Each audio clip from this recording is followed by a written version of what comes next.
योग चित्त वित्त निरोध। नमस्कार, सत श्री अकाल, सवड्डी खप। मैं पवन मिश्रा आप सभी का इंडोथाई न्यूज़ के योग टॉक में स्वागत करता हूं।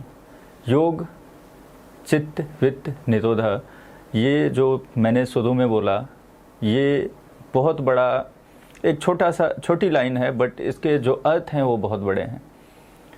योग के द्वारा आपके चित्त, मन और मस्तिष्क के जो विकार हैं उसका निरोध होता है।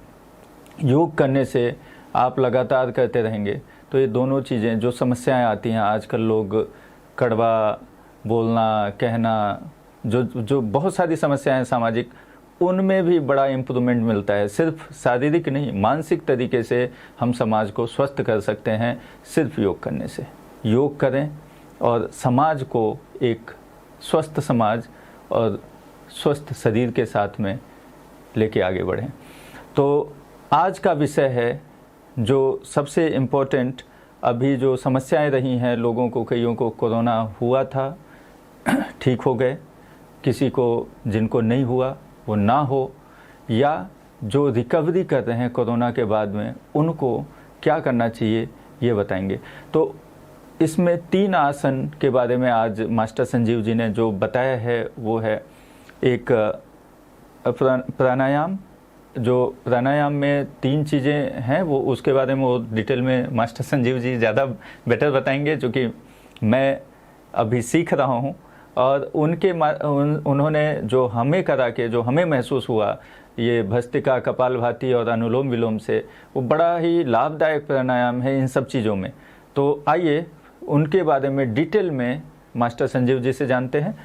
नमस्कार। नमस्ते जी। आज का जो ये है, जैसा कि आप जानते हैं कि ये बहुत ही इम्पोर्टेंट है और लास्ट 1 साल से हम लोग बार बार सुन रहे हैं जी। जैसे इन्फेक्शन हुआ, क्या सिम्टम्स है, क्या आपको कफ एंड कोल्ड है, लंग्स में कैसा है, आपको लंग्स जो ब्लॉक हो गया है, आप श्वास नहीं ले पा रहे हैं, ऑक्सीजन की कमी हो गई, ये सब नया वर्ड हम लोग सुन रहे हैं अभी। तो उसमें देखें कि जो कैसे अपने लंग्स को बचाना है इन्फेक्शन से जी। जो फर्स्ट ऑर्गन है हमारे शरीर का, जो अगर किसी को इन्फेक्शन होता, ये ही नहीं कोरोना ही हुआ, अगर वायरल इन्फेक्शन भी पहले भी होता था, तो अब सबसे पहला जो अटैक होता है वो हमारे लंग्स पे होता है जी। अपने, क्योंकि हम लोग श्वास लेते हैं, छोड़ते हैं जी। तो उसके द्वारा इन्फेक्शन जो है हमारे लंग्स पे सबसे पहले होता है। तो जो प्राणायाम का अभ्यास है, जैसे योग में ज्यादा प्रचलित है आसन का अभ्यास, फिजिकल मूवमेंट्स, वो ज्यादा प्रचलित है क्योंकि वो दिखाई पड़ता है, लोगों को महसूस होता है। लेकिन एक्चुअल योग जो स्टार्ट होता है वो प्राणायाम से होता है। तो कईयों का सवाल ये भी है कि कौन सा ज्यादा इफेक्टिव होता है, आसन या प्राणायाम? देखिए, आसन जैसे आप देखेंगे, जो पतंजलि जो अभी आपने जो योग सूत्र का जो डेफिनेशन दिया, वो योग सूत्र से डेफिनेशन जिसको महर्षि पतंजलि ने दिया, तो उन्होंने 8 स्टेप बताए, 8 अंग बताए योग के, यमा, नियमा, आसन, तो प्राणायाम। प्राणायाम चौथा स्टेप है। तो पहले यमा नियमा से आप शुरुआत करेंगे, अपने आप को प्रिपेयर करेंगे और फिर आसन का अभ्यास करेंगे। तो हो सकता है कि जो शारीरिक रूप से स्वस्थ हैं वो डायरेक्ट प्राणायाम से भी स्टार्ट कर सकते हैं। लेकिन आसन इसलिए जरूरी है, इसमें ये नहीं कि ये ज्यादा महत्वपूर्ण है, लेकिन सर्टेनली प्राणायाम ज्यादा महत्वपूर्ण है। लेकिन अगर आपके शरीर में ब्लड सर्कुलेशन सही ना हो, प्राण का प्रवाह सही ना हो, बॉडी स्टिफ और टाइट हो, अगर आपके शरीर के डिफरेंट अंग ठीक से काम नहीं कर रहे हो, तो फिर वो प्राणायाम को उतना इफेक्ट नहीं आएगा। तो इसलिए पहले हम लोग आसन के द्वारा अपने शरीर को prepare, asana is like a warm up preparation for the प्राणायाम।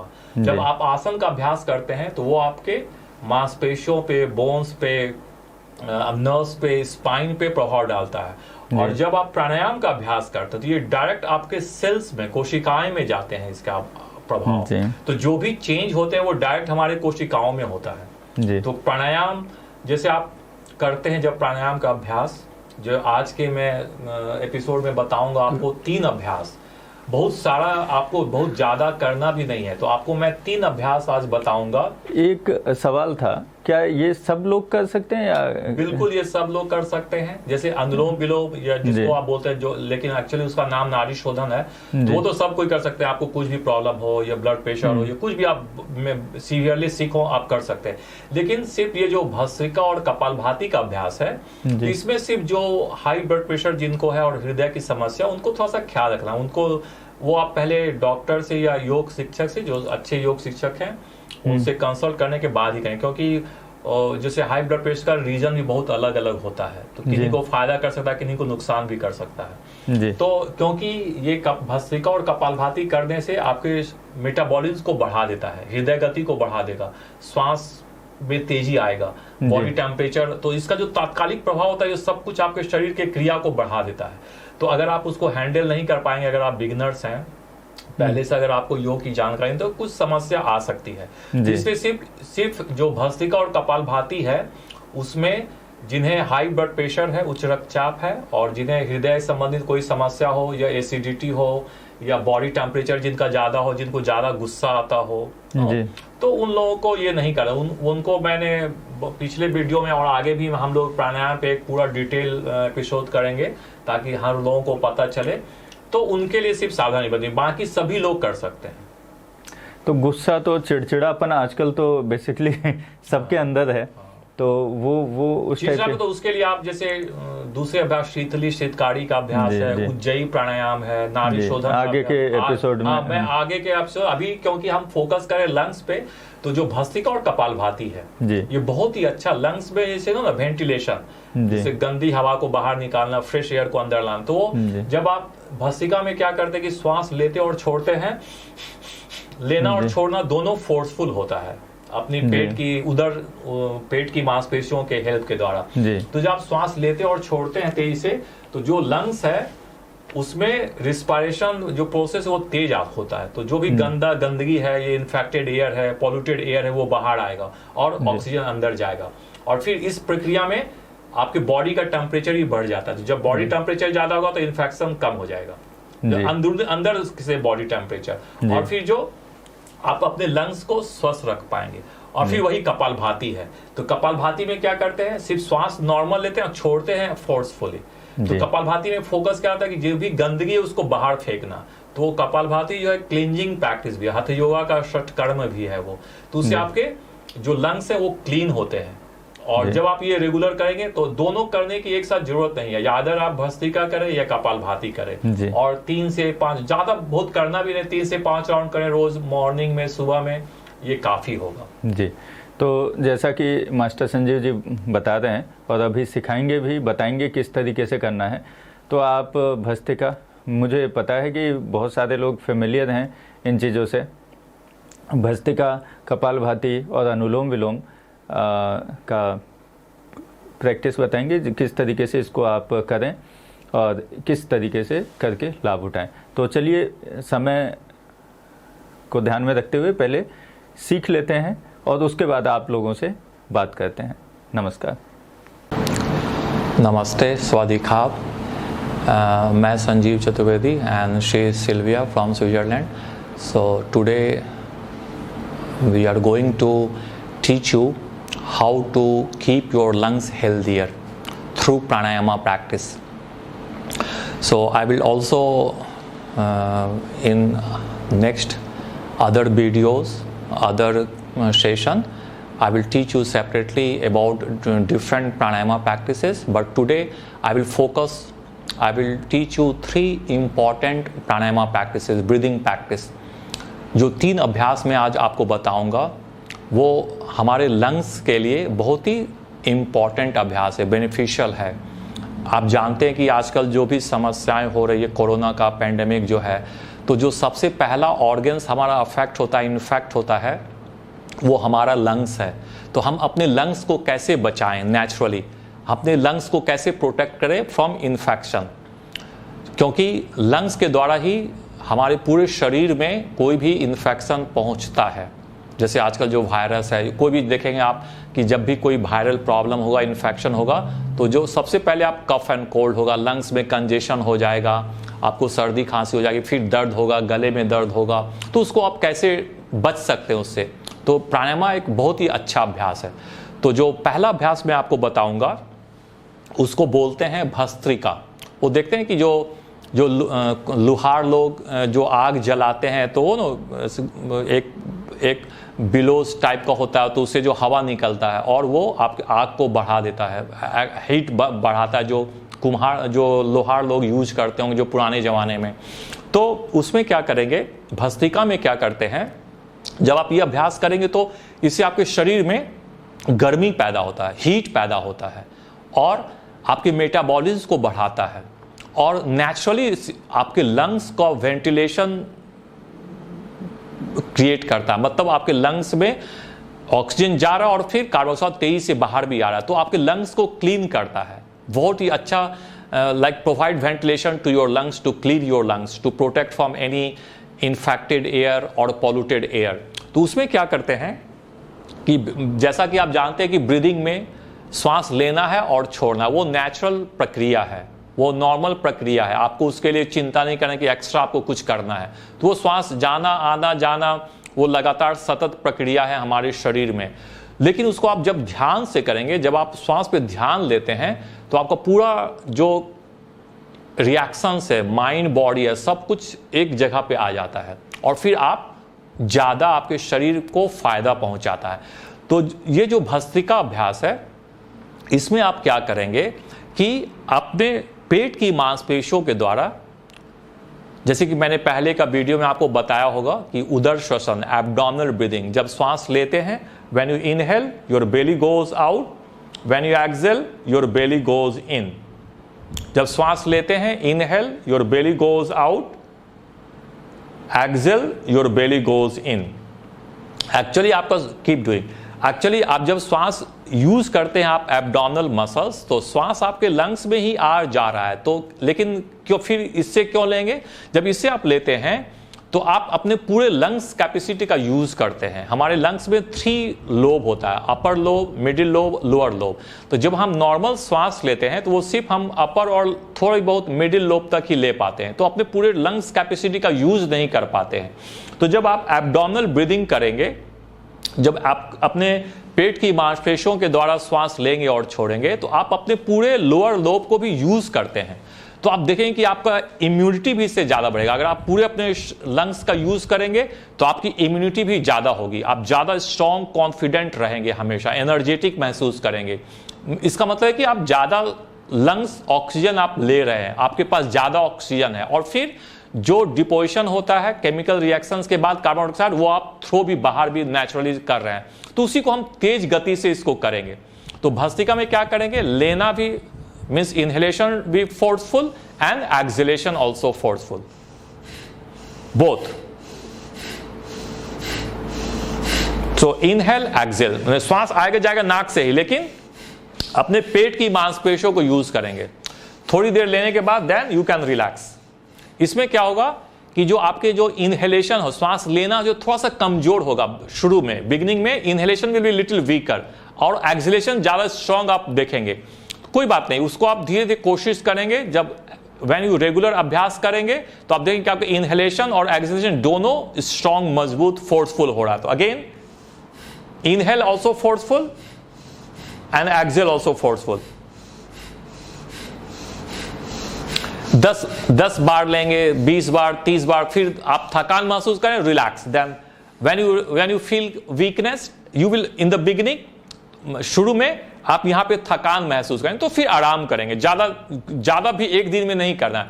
एक दिन में आप शुरू में 10 श्वास लेंगे और छोड़ेंगे, फिर रिलैक्स करेंगे, फिर हो सकता है 20 श्वास, 30 अप टू 50 तक एक राउंड में लेंगे और फिर रिलैक्स करेंगे। रिलैक्स करने के बाद again 1 more round, can you show. So श्वास लेना भी फोर्सफुल है और छोड़ना भी फोर्सफुल है। हम देखें कि आप कितने श्वास ले सकते हैं, 10 श्वास, 20 श्वास, 30 श्वास, और फिर आप थकान महसूस करें, then you can now relax again, just relax.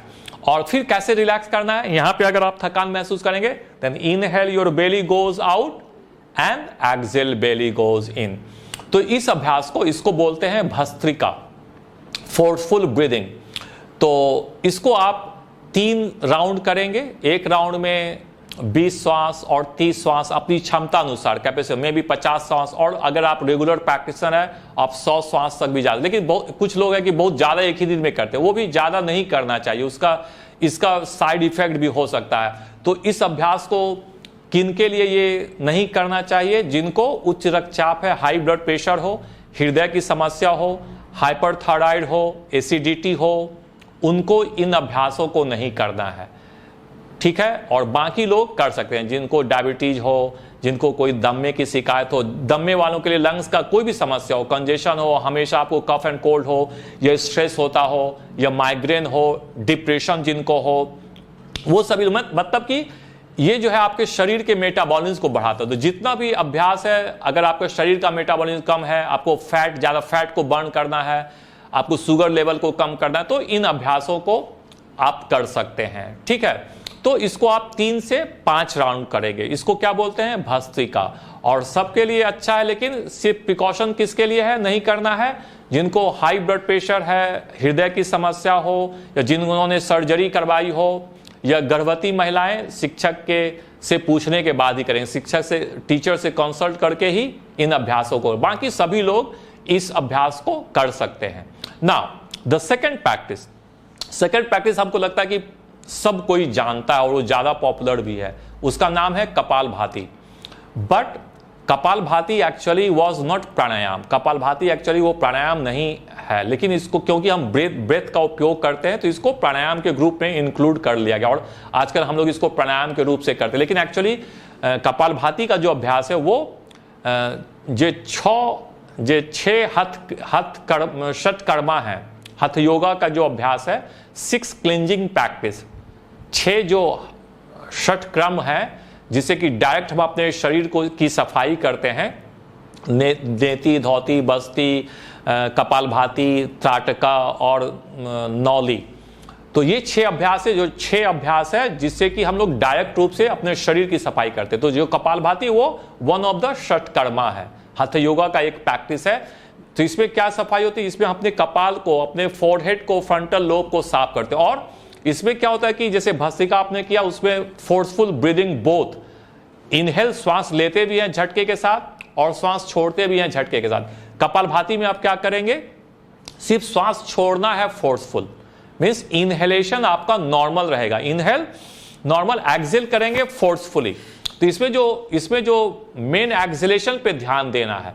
तो जब आप एक्सहेल फोर्सफुली करते हैं तो आपकी जितनी भी गंदगी है वो बाहर निकलती, कार्बन डाइऑक्साइड आपके लंग से, और आपका ब्लड प्यूरिफाई होता है और आपका जो लंग्स है वो क्लीन होता है। तो इसको आप कैसे देखेंगे एक बार, सेम पोजीशन आप बैठेंगे, जमीन पे या चेयर पे भी आप बैठ सकते हैं।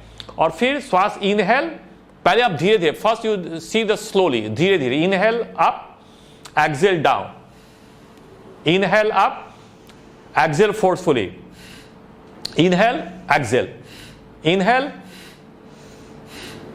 सो इनहेल नॉर्मल, एक्सहेल फोर्सफुली। अच्छा, every time inhale exhale is 1 breath. So देखेंगे कि कितना ब्रेथ आप ले सकते हैं, 20 breath, 30 breath, 40 breath, 50 breath, and then relax. So इसमें क्या करना है? रिलैक्स। इसमें क्या करना है? श्वास लेंगे नॉर्मल, पेट ऊपर जाएगा, और श्वास छोड़ेंगे फोर्सफुली झटके के साथ। इसमें अच्छा, बहुत तो क्या करते हैं कि एक ही बार श्वास लेते और फिर छोड़ते जाते हैं बहुत। नो, वो बिल्कुल गलत है। और देखिए आपके बाकी शरीर का भाग बिल्कुल स्थिर होगा।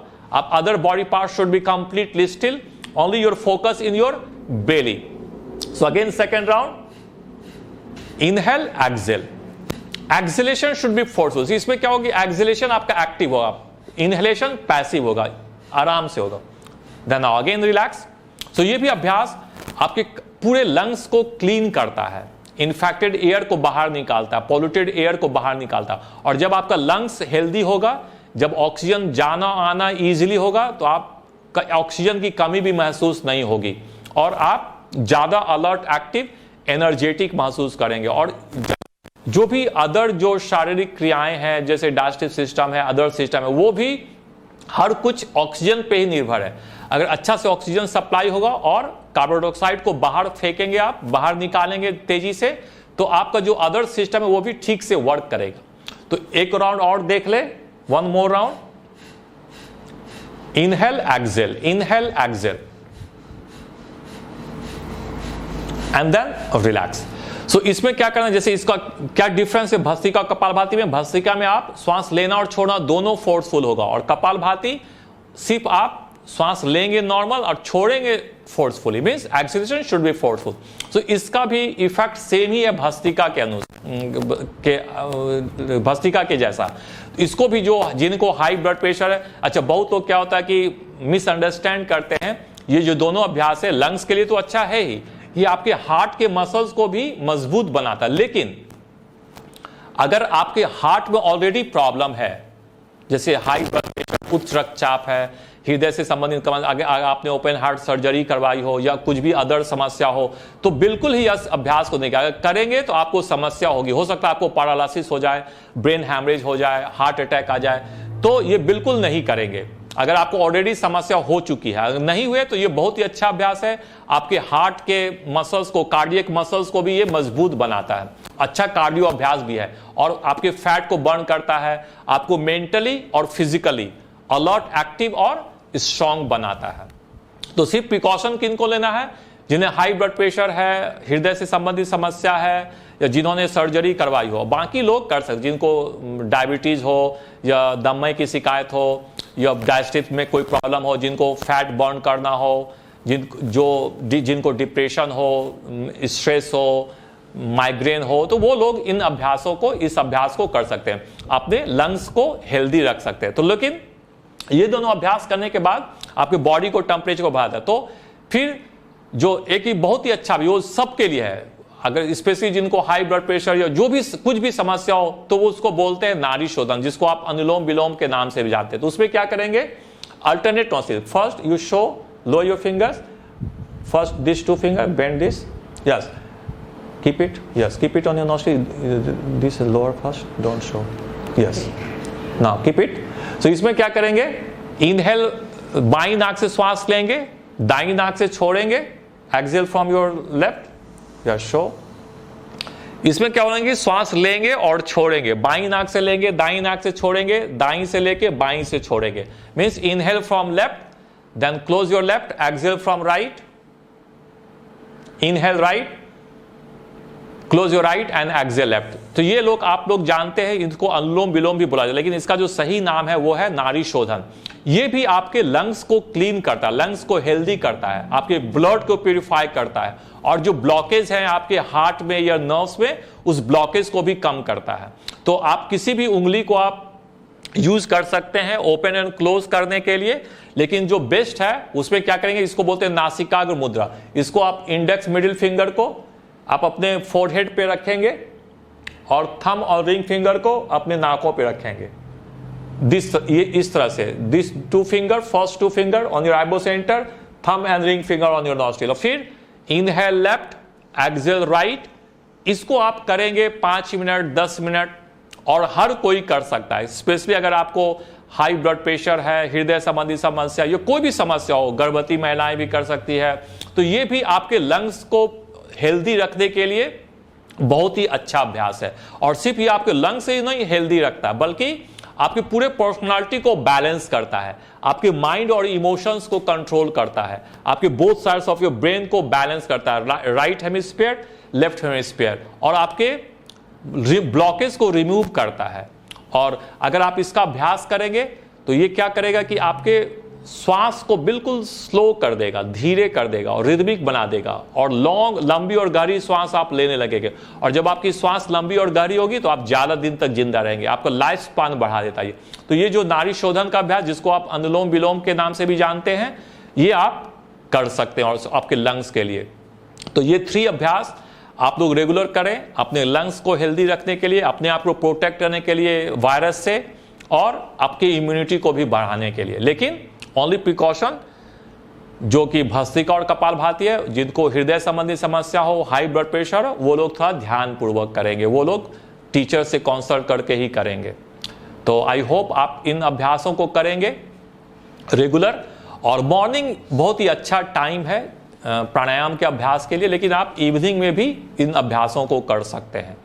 तो आप इसको समझें, बार बार देखकर, और ध्यानपूर्वक इसको करेक्टली करें, सही से करें, और सर्टेनली आप बहुत ही ज़्यादा लाभ उठा पाएंगे, महसूस करेंगे कि आपको बहुत ही फ़ायदा हो रहा है और आप अपने आप को बीमारियों से बचा कर रख सकते हैं।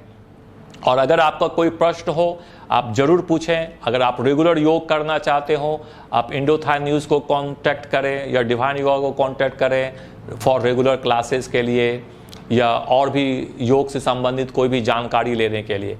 तो धन्यवाद देखने के लिए और समझने के लिए। हम लोग फिर से नेक्स्ट वीक में नए टॉपिक के साथ आएंगे। तब तक के लिए नमस्ते। मुझे लगता है कि आप लोगों ने भस्त्रिका, कपालभाति और अनुलोम विलोम का सही तरीके से जो भी मास्टर संजीव जी ने बताया उसका पालन किया है और आशा करता हूँ कि आपको अच्छा भी लग रहा होगा। तो ऐसे ही करते रहें और कोई भी समस्या हो प्लीज़ आप लोग लिखें, बताएं, तो उसके बारे में आपको उपाय भी बताया जाएगा। तो जैसा कि आपने सिखाया अभी और बड़े सही तरीके से आपने बता दिया कैसे कैसे करके ये सारे योगा के जो मतलब ये प्राणायाम के, मैं योगा कह रहा हूँ, प्राणायाम के जो तरीके हैं, तो इसके लाभ क्या क्या हैं ये थोड़ा सा।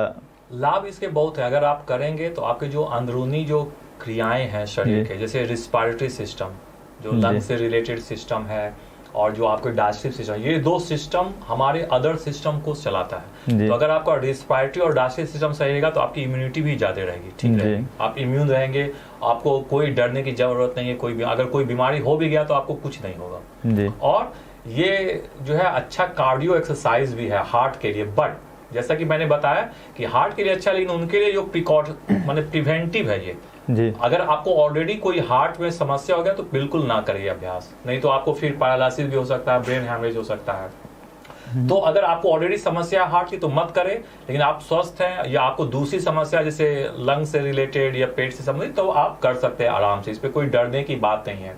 और इसको 3 से 5 राउंड कर सकते हैं। लेकिन जो बिगिनर्स है, हम जान रहे हैं कि आपको कुछ समस्या आएगी, आपको पेट को कैसे अंदर बाहर करना, तो उसके लिए आप बिल्कुल जैसे मैंने आपको बताया कि उदर श्वसन, एब्डोमिनल ब्रीदिंग पहले सीखना है। श्वास लेंगे तो पेट बाहर, श्वास लेंगे पेट अंदर, बस इसको पहले आप सीख लीजिए 10 से 20 बार, तो धीरे धीरे देखेंगे कि आप आराम से इस अभ्यास को कर पा रहे हैं। और जो नाड़ी शोधन का अभ्यास है, जो अल्टरनेट टॉन्सिल, वो सभी लोग कर सकते हैं। अगर आपको कोई भी समस्या हो, हाई ब्लड प्रेशर, एसिडिटी, कोई भी समस्या हो, हर कोई कर सकता है without any side effect. Acidity में भी इसको करने में कोई एसिडिटी में उसमें एसिडिटी में आके बॉडी टेम्परेचर ज्यादा रहेगा, एसोफेगस में आपको जलन महसूस होगा, तो आप वो नाड़ी शोधन का अभ्यास कर सकते हैं। जी। तो जैसा कि मास्टर संजीव जी ने बताया कि इसको आप लोग बस 1-2 जो भस्त्रिका है और कपालभाति उसको छोड़ के बाकी अभ्यास सारे लोग कर सकते हैं। और जिनको कोई सवाल हो कि कर सकते हैं या नहीं कर सकते, कोई समस्या हो, तो उसके बारे में आप मास्टर संजीव जी से, डिवाइन योगा से या इंडोथाई न्यूज़ के माध्यम से आप पूछ सकते हैं और वो आपको गाइड कर सकते हैं। नियमित अभ्यास प्राणायाम करने से आप अपने लंग्स को हेल्दी रखें। अगर आपका लंग्स हेल्दी है तो आप भी हेल्दी हैं। जी। तो जैसा कि मास्टर संजीव जी ने बताया, आपको इसका नियमित अभ्यास करना चाहिए। आप नियमित करेंगे तो आप अपने लंग्स को और जो कोरोना के बाद के साइड इफ़ेक्ट हैं, जो प्रॉब्लम्स होती हैं, उन सब से भी रिकवर होने में आपको मदद मिल सकती है और जल्दी इससे रिकवरी हो सकती है और आगे समस्या ना आए, इसमें भी इसका बहुत बड़ा सहयोग रहेगा। तो आप सभी इसको शेयर करें, लाइक करें, सब्सक्राइब करें और जुड़े रहिए इंडोथाई न्यूज़ के साथ में। फिर आएंगे, फिर मिलते हैं अगले हफ्ते। नमस्कार, धन्यवाद।